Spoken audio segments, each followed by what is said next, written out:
40 minutes avec vous, 40 minutes dans vos maisons, 40 minutes à votre portée, 40 minutes pour vous motiver, vous orienter. Et donc, 40 minutes avec Erika Okoli, journaliste, conférencière, maître des cérémonies, servant dédié, motivatrice. Bonsoir à tous nos auditeurs, nos internautes, vous qui nous suivez à partir de Facebook, WhatsApp, Instagram, Twitter, YouTube. Bienvenue à ce tout premier numéro de cette émission spéciale, à ce concept 40 minutes avec vous, motivation et orientation. Ce soir, on apprend du Erika Okoli pour nous motiver, mais également on parlera d'un sujet très spécial. Quelle attitude prendre pour accélérer dans les affaires, surtout dans cette époque contemporaine. Erika Okoli, bonsoir. Bonsoir, confrère. Alors, donc, comme tu le sais, c'est une émission très spéciale. J'aimerais que tu nous motives et que tu nous orientes. Mais avant tout, parle-nous un peu de toi, de ton parcours. Commençons d'abord par les parcours scolaires et puis académiques, ce que tu as vécu. Et puis cette transaction acquittant la partie scolaire et académique. Alors, c'est vraiment une question qui demande l'intro, les développements et la conclusion. On essaiera d'être un peu plus clair et tout, concise.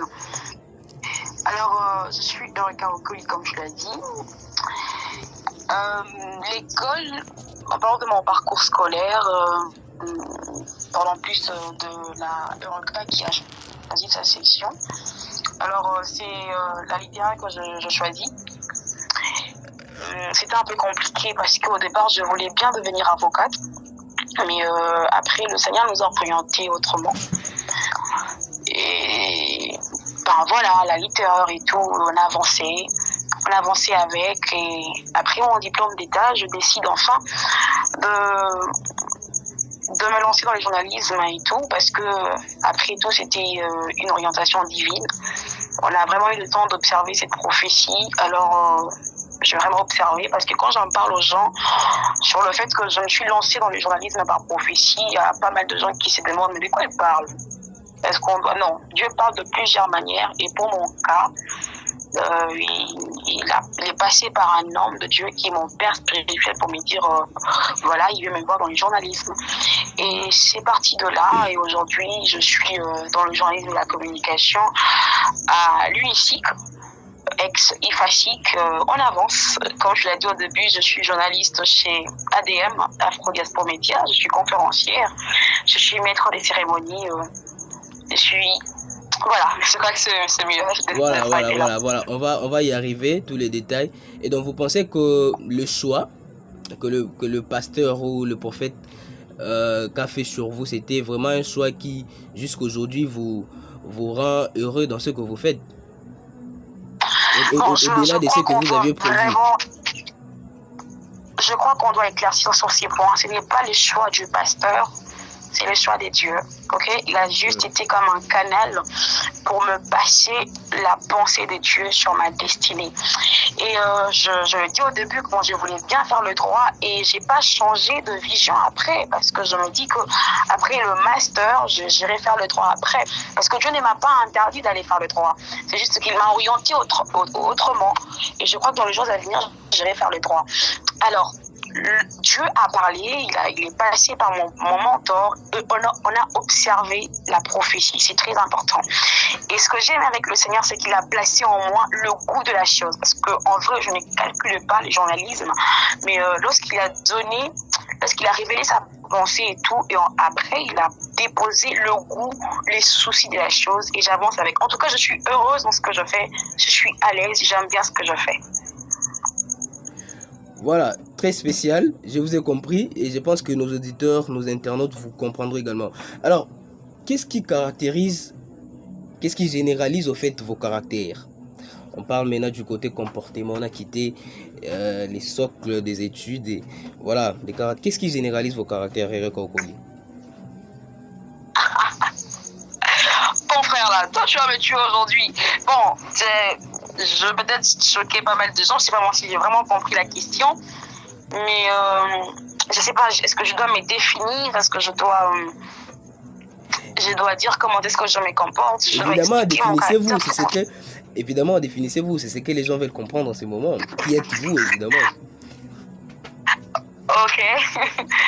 Merci. Alors, je pensais que j'étais la seule à poser des questions pertinentes, mais je me rends compte que il y a des personnes qui sont plus pires que moi. Voilà, vas-y. Alors, Euroka Okoli est quelqu'un de trop objectif, d'abord. Alors, quand je dis que je veux faire quelque chose, peu importe la grandeur de la chose, en tout cas, je me lance. Et étant humaine, j'ai pas mal de défauts aussi. Il faut qu'on se les dise clairement, il faut qu'on se les dise sans tabou, sans se voiler les visages, sans avoir peur de mots. J'ai aussi des défauts, ok? Ça m'arrive de me fâcher aussi rapidement. Ça m'arrive de dire ce qui me vient en tête et regretter après. Mais je me défoule juste.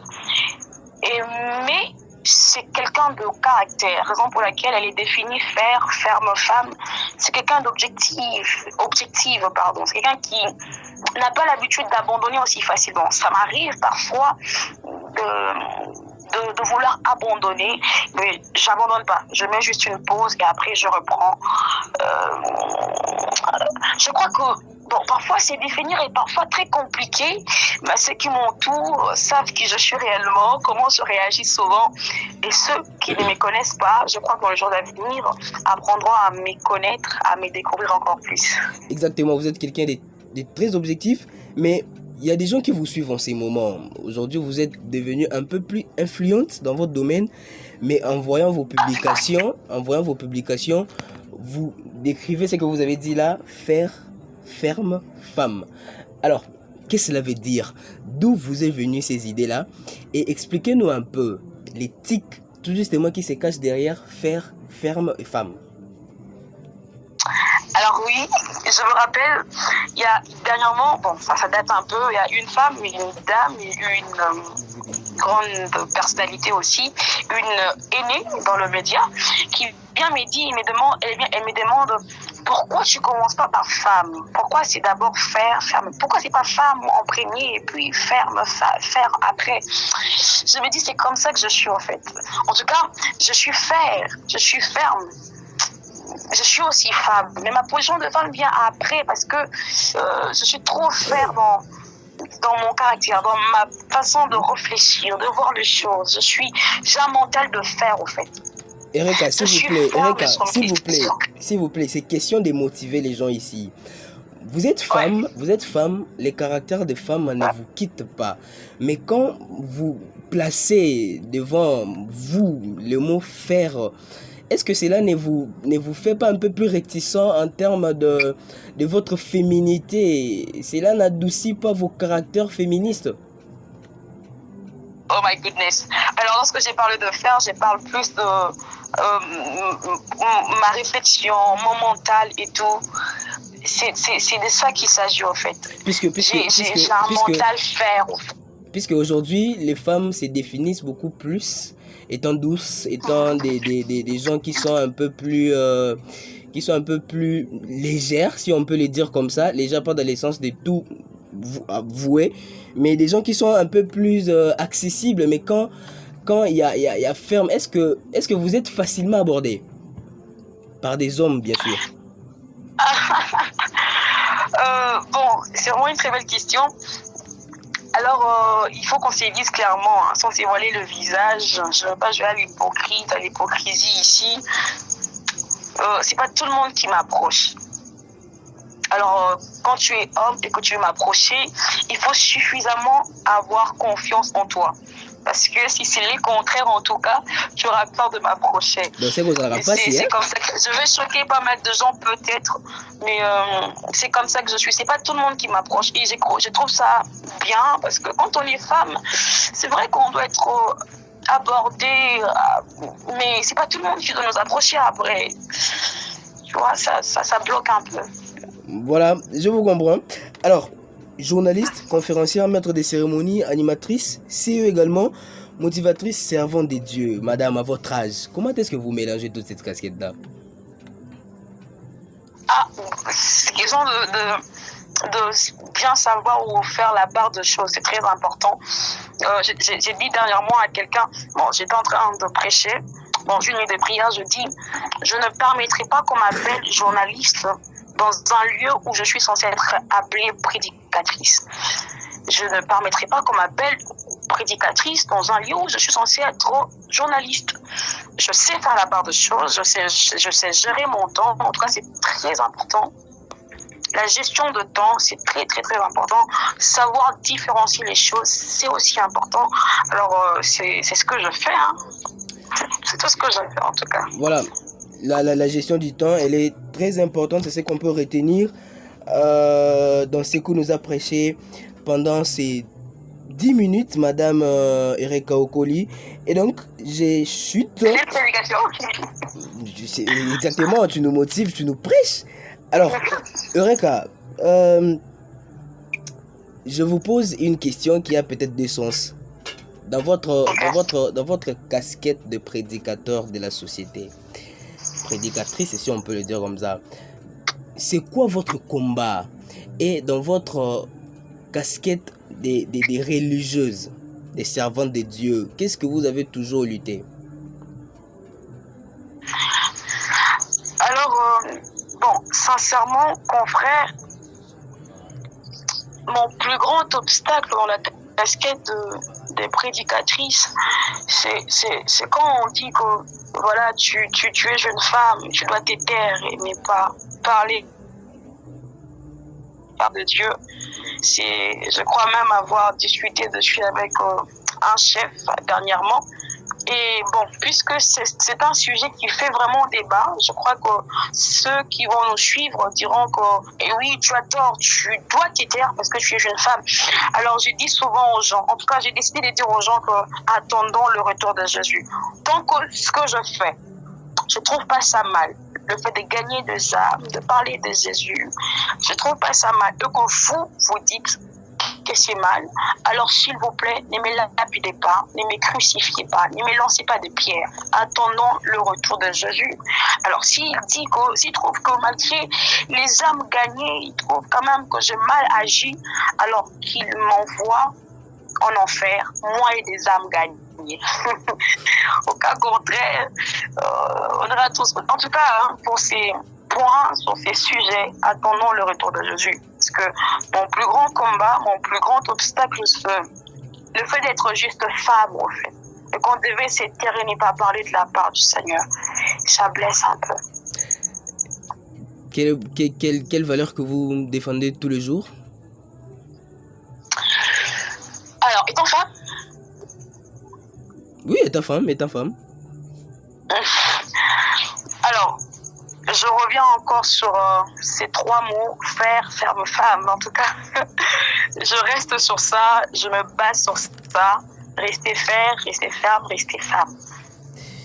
Voilà, alors Madame Erika Okoli, parlez-nous un peu de l'idée qui se cache derrière Erika News Society. Qu'est-ce que cela veut dire? Alors, très belle question. Erika News Society était avant une entreprise de médias en ligne.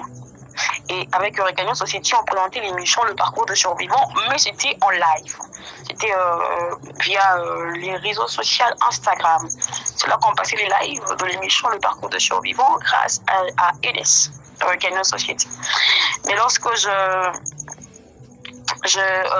lorsque je embrassais la société ADM, Afro Diaspora Media, c'est là que j'ai apporté la vision de l'émission Le Parcours de Survivants. Je me suis rendu compte après que je me suis rendu compte que ça serait pour moi de la monotonie de faire 2 choses dans 2 différentes entreprises. Alors j'ai transformé ENES, qui était autrefois une entreprise de médias en ligne, à une école de formation à la découverte de sa personne, sa communauté, et j'en passe. Oh là. Alors, grâce à ENES, on découvre qui l'on est réellement, qu'est-ce qu'on peut offrir à la société, au monde, et on avance. Mais jusque-là, on cible que les élèves de la 4e et 5e année, parce que je me rends compte, après des analyses bien sûr, qu'il y a de ces élèves qui choisissent de section par influence d'amis sans pouvoir connaître ce qu'ils veulent réellement devenir dans l'avenir. Vous voyez, Voilà. C'est un peu comme mon cas. Je choisis la littéraire pour devenir avocate, mais après, c'est le journalisme. Heureusement, ça n'a pas vraiment créé des problèmes parce que tout tourne autour de la littérature. Mais quelqu'un voudra peut-être devenir docteur ou peut-être parce qu'il a des potentiels qui sont liés à ses métiers, mais par influence, la personne choisit peut-être la littéraire. Ça, c'est un problème. Et du coup, avec ses élèves, on essaie un peu de le faire comprendre que on sait qu'il en veut devenir, pas après son diplôme d'État, mais lorsqu'on choisit sa section. Et il arrive qu'en première année de sa section, on se trompe.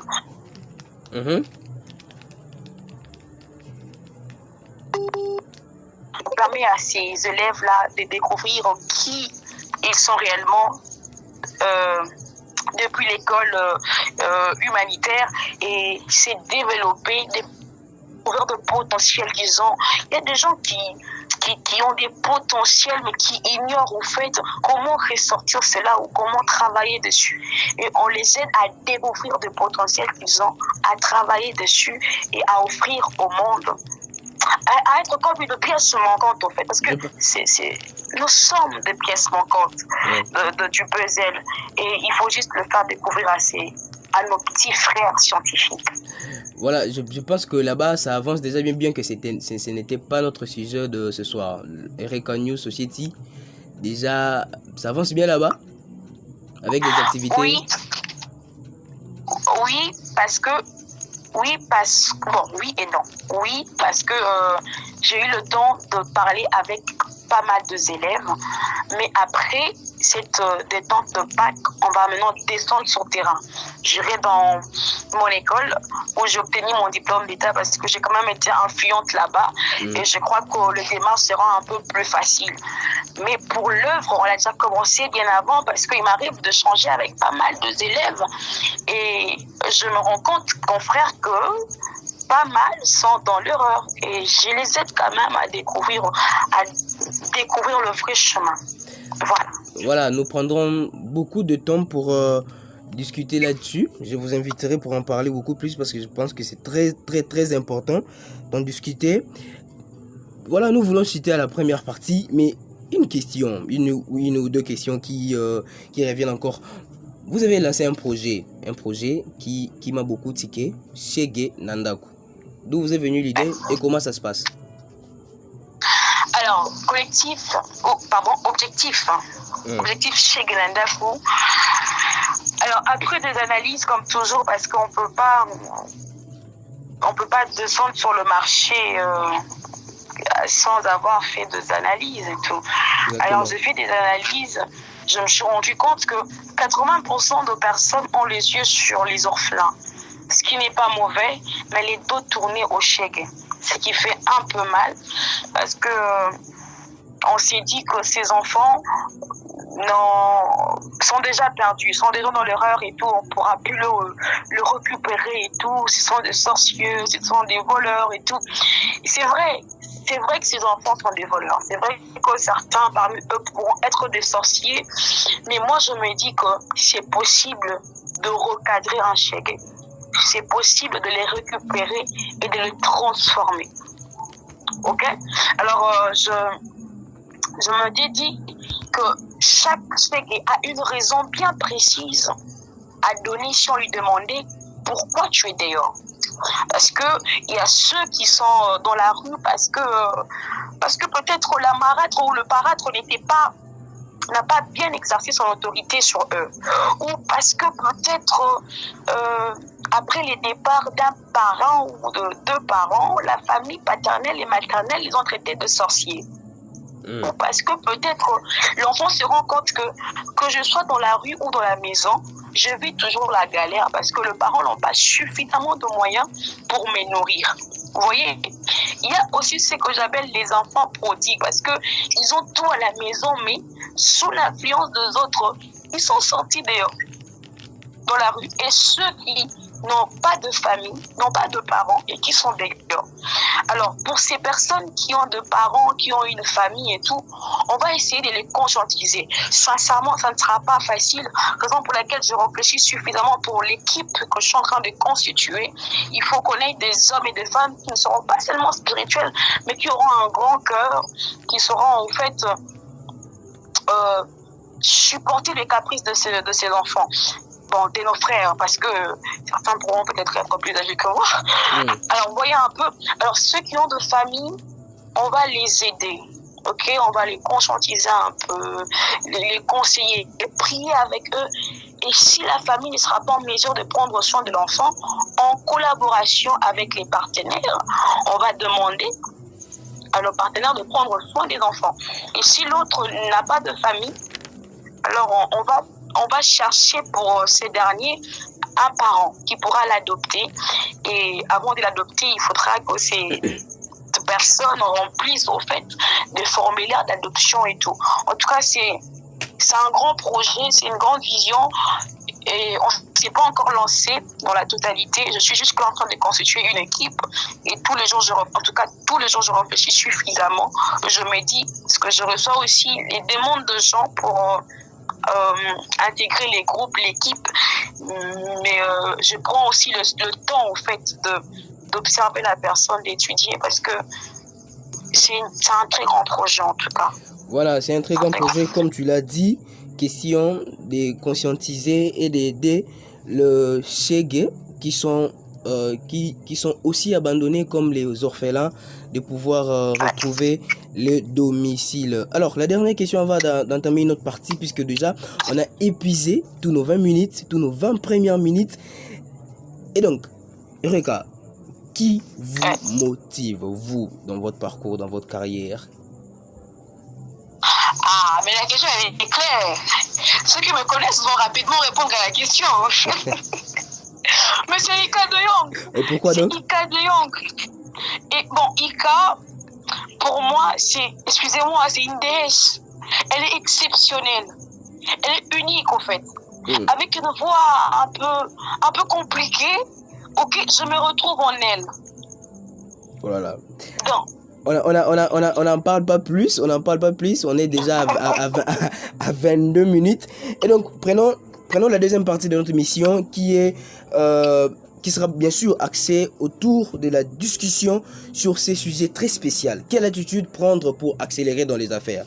Madame Eureka Okoli, vous savez que nous sommes dans un monde qui se développe du jour le jour. Alors, on peut le dire, bien sûr, les temps modernes ne peut jamais être comparé à l'époque contemporaine. Mais les affaires sont courantes. Mais quelle attitude, justement, prendre pour accélérer dans les affaires? Confrère, au fait, je pense que... Appelle-moi journaliste, je me sentirais mieux si tu m'appelais journaliste en lieu et place des confrères. Ok. D'accord, journaliste. Alors, je réfléchis encore et encore sur ces sujets. Le monde évolue, il y a pas mal de changements. À moins que je ne comprenne pas la question. Mais je vais donner un exemple, en fait, mon exemple à moi. Alors, déjà, pour devenir journaliste de ADM, Afro Diaspora Media, on doit se dire clairement que Afro Diaspora n'est pas venu vers moi. Afro Diaspora n'a pas fait une publication en disant on cherche telle personne avec des critères suivants. Non. C'est moi qui suis partie vers cette entreprise de médias. C'est moi qui est allée pour lui proposer mes services. Et nous sommes dans un monde où ce n'est plus l'entreprise qui vient vers nous. C'est rare au fait de nos jours. C'est maintenant à nous d'aller proposer nos services. Et c'est ce que beaucoup de gens commettent comme erreur. Ils se disent, j'attends offre d'emploi et tout. Or, aujourd'hui, tout a changé. Aujourd'hui, si tu ne veux pas créer ton entreprise à toi, ton propre business, alors présente tes services aux entreprises.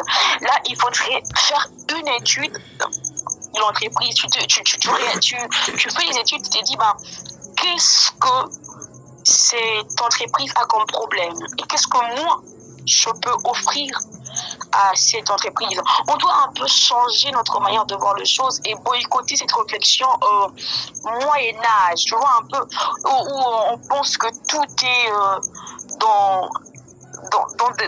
dans des choses, comment je peux le dire, primaires, maternelles, si je peux me le dire ainsi, passe dans les passés. Voyons les choses comme elles se présentent. Les mondes évoluent, les choses changent et dans une période comme celle-ci, je pense qu'il serait très important d'être pragmatique, être courageux. Soit tu crées ton entreprise, soit tu proposes tes services à une entreprise. Au cas contraire, si tu attends que des offres d'emploi, tu vas lire l'air dans les calendriers. Voilà, ça sera beaucoup plus difficile. Alors, Eureka, qu'est-ce que vous, par rapport à l'observation que vous avez toujours fait dans le monde, quel est le secteur qui est beaucoup plus abandonné, mais qui est beaucoup plus utile, qui peut tout justement apporter...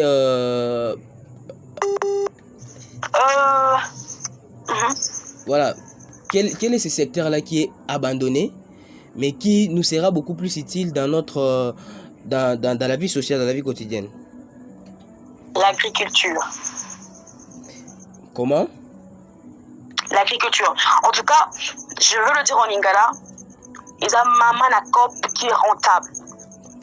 Mais parfois on a peur de se salir le main, parfois on a peur d'investir dessus, parfois on a peur en fait, mais si pas mal de gens, parce que c'est question aussi de...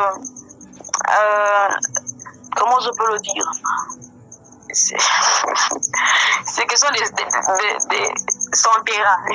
J'attends, je vais m'expliquer. Si c'est pas ton truc, c'est pas ton truc. Hein. Si c'est ton truc, c'est ton truc. Si c'est ton domaine, c'est ton domaine. Si c'est pas ton domaine, c'est pas ton domaine. Alors c'est pour dire que côté Ouana, en tout cas, il y a des gens qui tournent un peu le dos alors que c'est rentable. C'est tellement rentable. On pourra aller en profondeur dans les jours à venir, mais l'agriculture, elle est rentable. On peut tout justement discuter sur ça, puisque les gens doivent être orientés. Comment estimez-vous que l'agriculture soit rentable? Comment? Quels moyens? Quelle stratégie? Et comment cela peut nous aider? Alors, merci. Très belle question. Au début, je dis qu'il faut être courageux. C'est très important. Ok. Alors, dans des supermarchés, on nous vend des tomates, légumes et tout. Alors, si seulement si on avait encouragé ou un groupe de courageux qui travaillait dans l'agriculture en même temps, ces personnes travaillaient en collaboration avec des supermarchés, ils auraient gagné beaucoup d'argent. Okay. Non, mais exemple, journaliste, moi, je vais dire en lingala. Moi, de mon côté, on a la tomate nanga. Toi, City Market. Bon, je suis courageuse que je suis, je tisse un lien avec toi et je te propose mes services. En te disant, écoute, si tu veux, je t'apporte des tomates chaque fin du mois, ok, et tu vends, et après, tu me donnes ma part, et je pars. Prochainement encore, je viens avec. Il faut du courage pour aborder... Voilà, mais il faut du courage. Mais qu'est-ce qui fait que les jeunes, même notre gouvernement, puissent abandonner ces secteurs-là? Ni ne sera que alors que ça produit, alors que c'est très important pour la société. Qu'est-ce qui fait ça? Je vais choquer quelqu'un, mais excusez-moi. Oublions un peu le gouvernement. Hein? Please. Parlons de nous. Hein? Entre nous jeunes. Parce que par moment, on te dit, vieux. Et là, on a commerce, on a business, et réussir les lots, on a $25, nous on a 500 francs. Mais commerce, tu payes. Et si on sous pas, on a 100 mégas. Mais il m'a tapé. Au final, moi, je me dis que c'est pas question d'abord du gouvernement. Hein. on va... Bon, Mais qu'est-ce qui est à la base de tout ça? Qu'est-ce qui est à la base de ce rejet, ces secteurs-là? Les jeunes ne veulent pas se salir le main. Les jeunes ne veulent la facilité. Est-ce que faire ne sont pas prêts à l'agriculture... payer les prix. Erika, réfléchissez un peu. Est-ce que faire l'agriculture, il faut justement qu'on se salire le main ou yo kota na kati ya poto na kati ya bilanga? Est-ce que ça nécessite actuellement, puisqu'on parle du monde contemporain, et ça nécessite réellement la participation de l'homme lui-même na kati ya champ? Bon, si l'homme ne s'intègre pas, ou peut-être qu'il ne le fait pas, et qu'il utilise d'autres moyens parce que les mondes évoluent, il n'a qu'à utiliser d'autres moyens. Pourquoi il ne le fait pas alors? S'il existe des moyens un peu plus simples à utiliser et tout, pour ne pas se salir le main, parce que le monde évolue, si tu veux le dire ainsi, mais qui se lance? C'est aussi simple que ça. Voilà, vous nous conseillez... Est-ce que tu penses que, prenons l'exemple de Madame Irène Boetti, cette femme, elle est exceptionnelle. Je pense même pas que le gouvernement l'a soutenue. Non. Belle qu'elle est, bon teint, je sais pas moi, mais elle peut des trucs extraordinaires. Donc, moi, je me dis... C'est qu'on peut conclure si aujourd'hui, vous avez la possibilité, binope beaucoup de bilan. Mais je dis au début, chacun son domaine. Chacun son domaine, mon vieux. Moi, c'est le journalisme. Moi, oui, c'est la communication. Oui, c'est le journalisme, mais apparemment, Bichon Sotozo qui m'a canaba français et Bichon Sotozo qui m'a canaba journalisme, alors qu'on a dans ces secteurs-là.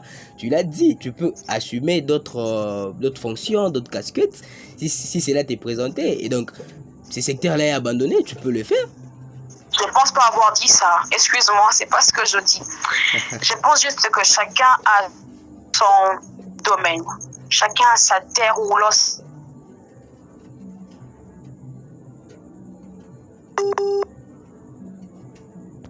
Eza mtu mosusu aza makasi na entrepreneuriat. Mtu mosusu non. Mtu aza makasi na eloko mosusu. Si tu penses que tu peux t'en sortir aussi facilement, lance-toi. On ne doit pas toujours croiser les bras et dire que j'attends que le gouvernement fasse quelque chose. Parce que si vous attendez le gouvernement, en tout cas, bon, là, pendant longtemps, c'est pas la France, c'est pas l'Europe, c'est l'Afrique, c'est les Congo. Lance-toi avec ce que tu as. Il y a dans la Bible, par exemple, Josué, va avec la force que tu as. Non, Gédéon, va avec la force que tu as. Voilà, Erika Okoli, vous êtes motivatrice, coach quelque part, assumant des fonctions de pouvoir réaliser des grands projets. Alors, qu'est-ce que vous estimez être une barrière qui ne permette pas aux jeunes ou aux affairistes de pouvoir avancer dans ces mondes, dans cette époque, disons? Est-ce que vous pouvez reposer la question, parce que je n'ai pas bien capté? Qu'est-ce que vous estimez être une barrière qui ne permette pas aux jeunes, aux affairistes, de pouvoir avancer dans ces mondes, dans le monde contemporain? Alors, je pense que c'est question d'être d'abord courageux. Ok? D'être courageux et tout. Et la vie appartient aux courageux. Et si on est courageux, si on devient courageux, je crois que on aura les barrières, en tout cas,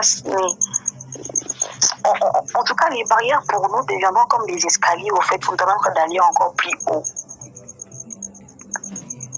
Il faut travailler son mental.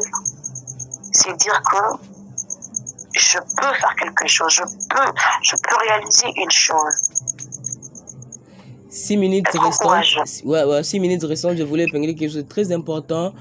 Il faut travailler, il faut être courageux, mais quelque part, les églises aujourd'hui constituent une barrière pour beaucoup de jeunes. Qu'est-ce que vous en pensez?